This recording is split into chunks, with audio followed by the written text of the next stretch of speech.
大家好，欢迎收听台湾小干。今仔日要甲大家介绍的小干是性子野躁，性囝不好。头一句话，性子野躁，可能现代少年人较毋知影意思。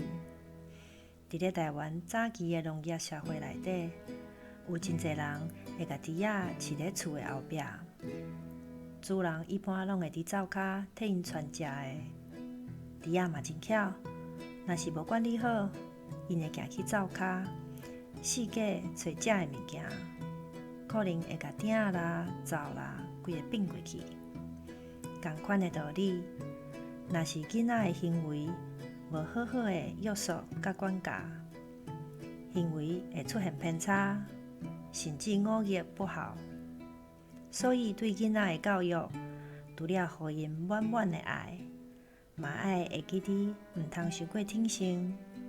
这就是即句俗谚“性子野躁，性囝不好”被表达的意思。